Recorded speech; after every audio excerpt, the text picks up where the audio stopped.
sa Ginoo magluwas, kanila nga mahadlokon kaniya.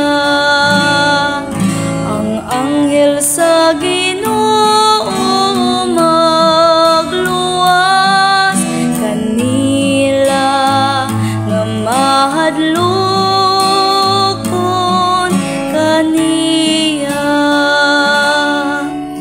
Daygon ko ang Ginoo sa tanang mga panahon,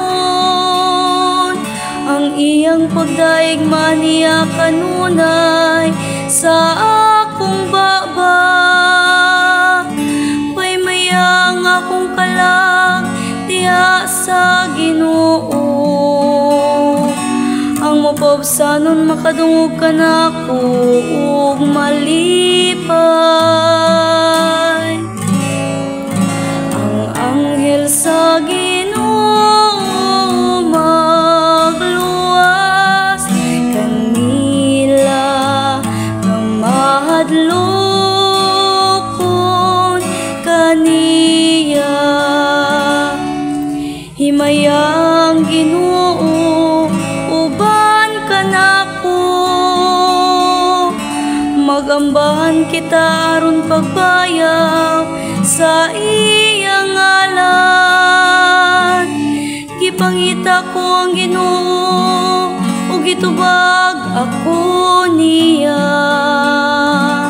ug giluwas ako sa tanan kong gikahadlukan. Ang anghel sa Ginoo magluwas, kanila nga mahadlokon kaniya. Paglaom kamo kaniya aron mo sanag kamo sa kasadya, ug ang inyong mga nawong dili maglipagong sa kaulaw.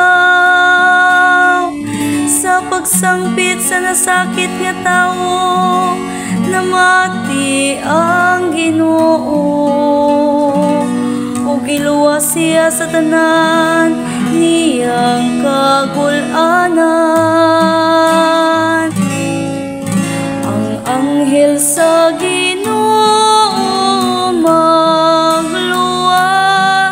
kanila nga mahadlokon kaniya. Ang anghel sa Ginoo nagalibot kanila nga mahadlokon kaniya, ug nagapalingkawas kanila. Tagamtama og tanawa unsa ka maayo ang Ginoo, bulahan ang tawo nga nagadangog kaniya. Ang anghel sa Ginoo magluwas, kanila nga mahadlokon